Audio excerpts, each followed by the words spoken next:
तो भी कोई फर्क नहीं पड़ना चाहिए, किसी भी हालत में हमें सपने पूरा क्या तैयार रहे इसके लिए।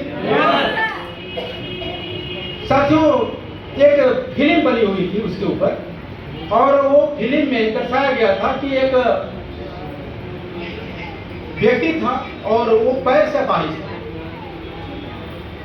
उसकी पत्नी एक थी जो कि बच्चे जन्म देते समय दुनिया से चली गई, और एक बच्चे को जन्म दी, उसका नाम था राजू। राजू और उसके बाप अकेले जिंदगी को काट रहे थे। धीरे धीरे राजू बढ़ता जा रहा था, और जब वो पढ़ने लायक हुआ तो उसके पिताजी उसको जबरदस्ती कॉलेज ले गए थे। कॉलेज ले जाना चाहे तो रास्ते में, यानी घर के एयरपोर्ट के बगल में ही उनका घर था, और स्कूल जाते समय एयरपोर्ट मिल गया और वहां से उड़ती हुई जहाज दिख गई उस बच्चे को, और वह बच्चा अपने दिमाग में बैठा लिया कि पापा मुझे एरोप्लेन में बैठना है, पापा मुझे इस जहाज में बैठना, मुझे बैठाइए ना। तो वो पिता बोले कि बेटा देखो, ये अमीर लोगों का काम है, हम लोग गरीब हैं, किसी तरीके से रिक्शा चला करके मैं तुम्हारा लालन पालन करता हूं। यदि तुम्हें इस हवाई जहाज में बैठना है तो तुम्हें अच्छे से पढ़ाई करना पड़ेगा, तुम्हें अधिकारी बनना पड़ेगा, तुम्हें टॉप आना पड़ेगा। तुम टॉप आ जाओगे तो इस जहाज पे बैठने लायक हो जाओगे। और साथियों, यह बात उस बच्चे के दिमाग में बैठे हुई कि हम तेज हो जाएंगे, पढ़ने में तेज तराक हो जाएंगे, अधिकारी बन जाएंगे तो हम इस जहाज पे बैठेंगे। क्योंकि उस बच्चे की जो सोच थी, किसी भी कीमत पे मुझे इस जहाज पे बैठना है। घर में बैठा होता था और ऊपर से आसमान से हवाई जहाज उड़ने की आवाज आती थी, दौड़े दौड़े भागा आता था और देखता था कि हवाई जहाज गुजर जा रही है। उस बच्चे को वो हवाई जहाज इतना दीवाना करने लगा कि वो सारी चीजों को धीरे धीरे भूलने लग गया। उसके दिमाग में सिर्फ एक चीज था कि मुझे इस हवाई जहाज पे सफर करना है। एक दिन उसके पिताजी उसको दिए, टॉफी का जिद किया कि मुझे पैसे दीजिए, तो पिताजी दिए कि जाओ टॉफी खरीद के लेके आओ अपने लिए, बिस्कुट टॉफी खरीद ले।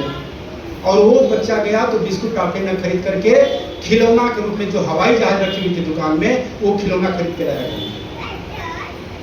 पिताजी ने पूछा कि बेटा ये क्यों खरीद के लाए? कहे पापा, एयरपोर्ट पे तो बहुत सारी जहाजें खड़ी रहती है, हमारे घर में भी एक खड़ी रहनी चाहिए ना, मुझे इस पे बैठना है पापा। कहा ठीक है बेटा, पढ़ाई अच्छे से करो। और लड़का मन से पढ़ाई करने लगा। और यह व्यक्ति अपाहिज पैर से, एक पैर था, रोज ट्राली खींच करके अपनी जीविका बिताता था, अपनी जीविका चलाता था। छोटा सा घर, पत्नी बचपन में मर चुकी थी। पूजा पाठ में बहुत भरोसा विश्वास करता था, हर मंदिर पे चढ़ाता था, माथा टेकता था। बच्चे से बहुत सारी उम्मीदें थी, बच्चा भी बहुत मन से पढ़ने लगा, क्योंकि उसके दिमाग में एक बात बैठ गई कि मैं पढ़ने में तेज हो जाऊंगा, अधिकारी बन जाऊंगा, तो मैं इस जहाज में बैठूंगा। और बार बार उस जहाज का वो दीवाना होता चला गया। और धीरे धीरे साथियों, एक दिन ऐसा आया स्थिति कि उस स्कूल में इसके पिताजी को बुलाया गया कि आइए, आज आपका लड़का टॉप कर गया, आपका लड़का पूरे स्कूल में पहले पायदान पे आ चुका है। पिताजी को जाने में शर्मिंदगी आई, क्योंकि एक गरीब परिवार से ताल्लुकात रखते थे, इनके एक पैर नहीं थे। कहीं ये सोचे कि हम उसमें महफिल में जाएंगे तो हमारे बच्चे का अपमान न हो जाए, छोड़ो हटाओ, मैं नहीं जाऊंगा वहां। लेकिन मास्टर साहब के जिद की वजह से ये पिताजी वहां पे गए और बच्चे को स्टेज से पुरस्कृत किया गया, सम्मानित किया गया। बच्चा पुरस्कार लेकर के ज्यों ही नीचे बैठा और कुर्सी पर बैठते ही वो धड़ाम से नीचे गिर पड़ा। मास्टर लोग आनंद फानंद उसको हॉस्पिटल पहुंचाए। हॉस्पिटल गया, घंटा 2 घंटा के बाद उसको होश आया, कुछ दवाइयां दी गई और डॉक्टर उन्हें वापस कर दिया कि ले जाइए घर पे। घर पे गया और डॉक्टर अकेले में उसके पिताजी को बुलाए, लड़के के पिताजी को, राजू के पिताजी। कहीं आइए आपसे मिलना। पिताजी जब गए तो डॉक्टर ने उन्हें समझाया कि देखिए, बच्चा आपका पहली बार ऐसा हुआ है, लेकिन आपके बच्चे को बहुत भयंकर बीमारी हो चुकी है, इसको ब्लड कैंसर हो चुका है और ये लास्ट स्टेज का हो चुका है, इसका बचना मुश्किल है। अब यह खबर सुनते ही उसके पिताजी के लगा कि जैसे पैर से पृथ्वी खिसक जाती, दुखों का पहाड़ टूट पड़ा कि बचपन में पत्नी चली गई और एक उम्मीद था कि मेरा बेटा इसी से उम्मीदें जुड़ी थी, और इसके बारे में डॉक्टर साहब ने ऐसा बोल दिया। आंखों में आंसू लिए, दिल में दर्द लिए, चुपचाप घर आया और घर आने के बाद जो भगवान की मूर्ति रखी हुई थी उस मूर्ति को उल्टा कर दिया। लड़का तुरंत पूछा, पिताजी ऐसा क्यों कर रहे हैं, मूर्ति को भगवान के सामने रखिए ना। कहा नहीं बेटा अब इस मूर्ति में ताकत नहीं रह गई। कहा नहीं बेटा मूर्ति में ताकत हो या ना हो लेकिन उसको सामने रखिए। भगवान हमें क्या थे हम नहीं जानते, लेकिन आप तो मेरे लिए सब कुछ है, इस मूर्ति को सामने रखिए। कि नहीं बेटा अब इसको उल्टा ही रहना पड़ेगा। अब उस पिताजी को भी लग गया कि यार मेरा लड़का कुछ ही समय का साथी है, क्यों ना इसके हम सपने को पूरा करने के लिए लग जाए। क्यों इतना लंबा इंतजार नहीं कर सकता। डॉक्टर साहब 1 महीने के आसपास का डेट दिए थे कि 1 महीना ही शायद आपका लड़का रहता है। और उसके पिताजी के दिमाग में एक बात बैठने लग गई कि किसी तरीके से अब व्यवस्था करें, इस लड़के के सपने को मैं पूरा करा। एक दिन एयरपोर्ट पर गए वीडियो पे कि भाई साहब यहाँ नजदीकी जो एयरपोर्ट है वहां पे पहुंचने का कम से कम 2 लोगों का किराया कितना होगा। वो आदमी बताया, एयरपोर्ट वाले बताए कि कम से कम 10,000 का किराया लगेगा। अब यह आदमी 10,000 सुन के हैरान हो गया। 1,500 जुटाना मुश्किल, इसके लिए कहा 10,000 रुपया। लेकिन अब लड़के की स्थिति बीच में बिगड़ने लग गई। उसके मुंह से ब्लड आने लग गया था, वो बेहोश होने लग गया था। एक बार तो ऐसी स्थिति आई कि वो लड़का बेहोश हो गया और पिताजी जगा रहे हैं, उठ ही नहीं रहा। पिताजी घबराने लगे। उसी समय एक हवाई जहाज आसमान में उड़ी और उसकी आवाज जो है उस लड़के के कानों में गई, लड़का उठ के बैठे। इतना दीवाना हो गया हवाई जहाज में बैठने के लिए। अब उस पिताजी को लग गया कि नहीं यार कुछ भी मुझे करना पड़े, इस लड़के के सपने को जो मैं बहुत कुछ भी हो सके मैं पूरा कराऊंगा। और वो रात दिन मेहनत करने लगे और पैसे जुटाने के चक्कर में पड़ गए। एक कंपनी में गए नौकरी करने के लिए। कंपनी में नौकरी कर रहे थे और उनके ऊपर चोरी का जुर्म लगा दिया गया। ये व्यक्ति बोले कि नहीं मैं नहीं चोरी किया हूं, लेकिन फिर भी कोई नहीं माना और बाद में उसे जेल में बंद होना पड़ गया।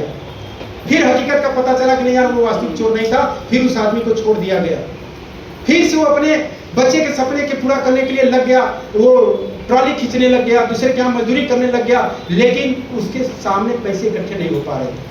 अपने दोस्तों से इंतजाम कराया कि भाई कुछ लोग आप लोग मदद कर दो, कुछ सहयोग कर दो, मैं अपने बच्चे का आखिरी इच्छा पूरा कर पाऊँ। अब मेरा कोई राह नहीं, मेरा कोई अरमान नहीं है, बस हमारा बच्चा ही सब कुछ है, इसी के लिए मुझे जीना और मरना है, मुझे 10,000 की व्यवस्था करना है। साथियों वो व्यवस्था करते करते स्थिति ऐसी आ गई कि उसके पास कुछ नहीं हुआ, रह गया और बच्चे की हालात लगातार बिगड़ती चली गई। अब उसका एक जो टूटा फूटा घर था, अब उसके दिमाग में चलने लगा कि नहीं यार बच्चे को जीते जी घुमाऊंगा।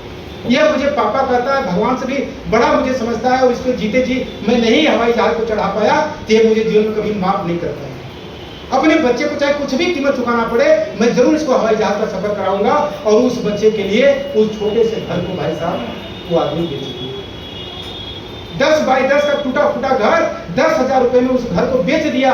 कहा कि चलो बेटा अब हम लोग हवाई जहाज में सफर करेंगे। और उस दिन जब फिर दोबारा गया टिकट कटाने के लिए तो पता चला कि वह टिकट जो 10,000 का था अब वो टिकट 12,000 का हो गया। इसकी आंखों में फिर आंसू आने लगे।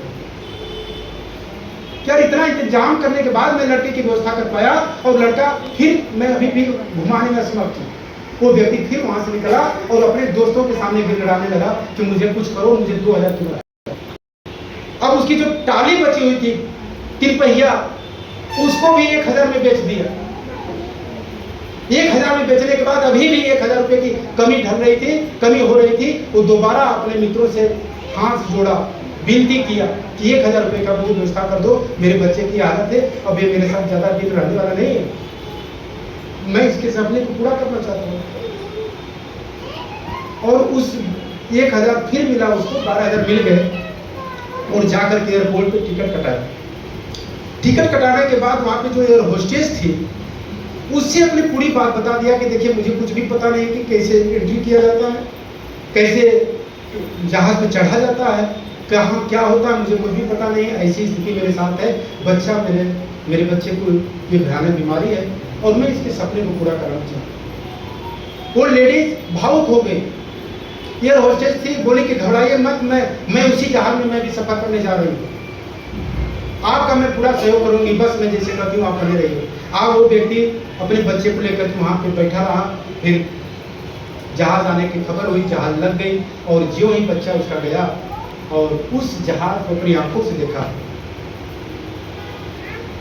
उसके अंदर गजब की अनुभूति हुई कि जिसको हम सपनों में सोचते थे, इतने सालों से सोच रहे थे, आसमान में देख रहे थे, आज वो मेरे सामने साक्षात वो जहाज खड़ी है। हकीकत में देख करके वो रोने लग गया, खुशी के आंसू उसके आंखों से आने लगे कि नहीं, आज मेरे पापा दुनिया के नंबर 1 पापा है, मुझे आज जहाज पर ले आए। अपने पापा का शुक्रिया अदा करने लगा, बड़ी खुश हुआ और दोनों लोग जो अपने अपने सीट पर बैठे थे और साथियों जहाज टेक ऑफ होने से पहले बच्चा दुनिया छोड़ चुका था। और यह खबर जो ही एयर होस्टेस को उसके पिता बोले, एयर होस्टेस बोली कि नहीं, अब आपके बच्चे को उतारना पड़ेगा, रूल नियम कुछ अलग है, हम इसको नहीं उड़ा सकते। कहा कि मैडम पैर पकड़ लो। कहा मैडम मैं अपने बच्चे को जिंदा तो नहीं उड़ा पाया, कम से कम मरने के बाद तो उड़ा पाऊंगा।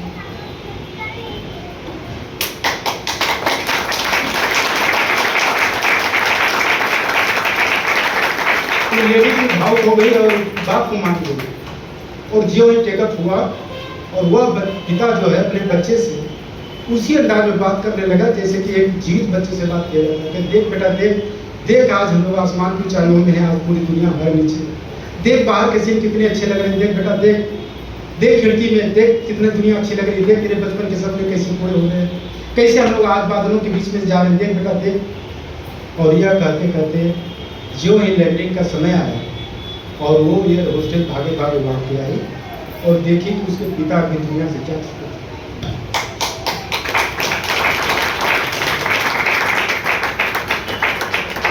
साथियों ये तो कहानी है, लेकिन कहीं ना कहीं इतना इमोशनल कर जाती है, दिल को टच कर जाती है कि यार बच्चे हमसे कितनी उम्मीदें करते हैं, आज हम उनके सपने को पूरा नहीं कर पाते, आज हमसे क्या क्या डिमांड करते हैं, लेकिन कहीं ना कहीं हम लोग इतनी लापरवाही करते हैं कि बस जिंदगी काटने वाले ही रास्ते में पड़े रहते हैं।